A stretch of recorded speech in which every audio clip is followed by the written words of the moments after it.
Hello everyone, আসসালামু আলাইকুম। Welcome back to my channel. আমি মৌসুমী এসে পড়লাম আজকে সুন্দর একটা ভিডিও নিয়ে। দেখেন, এতক্ষণে দেখে বুঝে গেছেন জমি অ্যালটমেন্ট। যারা ক্ষেত খামারি করেন, আমার মতো যারা গাছগাছালি লাভার, গাছ লাগাতে পছন্দ করেন, এগুলো কি জানেন? এগুলো হলো যে বৈতা শাক।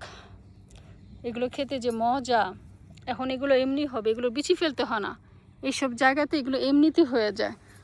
আর এটা হলো যে কলই শাক।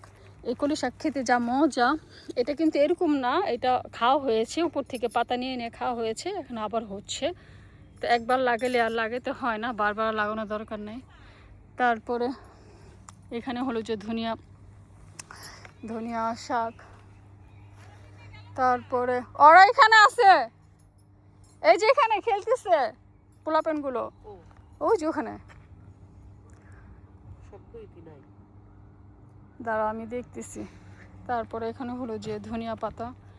এই ধনিয়া পাতাগুলো খেতে এত মজা, এত সুন্দর গ্রান এই ধনিয়া পাতাগুলোর মধ্যে। কারণ এগুলো একদম পুরা মানে হাতের লাগানো চাষাবাদ এর জন্য। আর এখানে হলো যে লাউ গাছ। এই যে লাউ গাছ, কারণ এখানে আসলে লন্ডনে অতটা শীত বেশি, শীতের দেশ, গরমের দেশ না। শীত বেশি থাকে, গরম কম থাকে। এর জন্য মানুষ কিন্তু খুব চেষ্টা করে, এখানে যারা থাকে বাঙালিরা খুব চেষ্টা করে মানে ক্ষেত খামারি করার জন্য, কিন্তু শুধু শীতের জন্য তারা পারে না মন মতো করে করতে। এই যে দেখেন, এই যে ধনিয়া পাতাগুলো হয়েছে এখানে। বাট এখানে কিন্তু অনেক বৈতা শাক হয়ে আছে। এগুলো তো আরও গাছ লাগাবে, এদিকে বিচি ফালানো হয়েছে। ওই যে ডাটা বিচি না, লাল শাক বিচি ফালানো হয়েছে, হবে। এখানে মরিচ গাছ লাগানো হয়েছে, হয়েছে। এখানে ওই যে লাল শাকের বিচি লাগানো হয়েছে।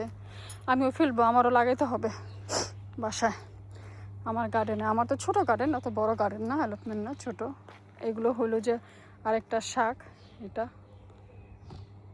দেখেন, যারা অ্যালটমেন্ট পছন্দ করেন, ক্ষেত খামারি পছন্দ করেন, তাদের জন্য এই কাজ খুবই ভালো। এখানেও ধনিয়া গাছ হইতেছে এখানেও। এই যে দেখেন কি কত সুন্দর। সবাই ভালো থাকবেন, সুস্থ থাকবেন। আজকে এই পর্যন্ত, আল্লাহ হাফেজ, আসসালামু আলাইকুম সবাইকে।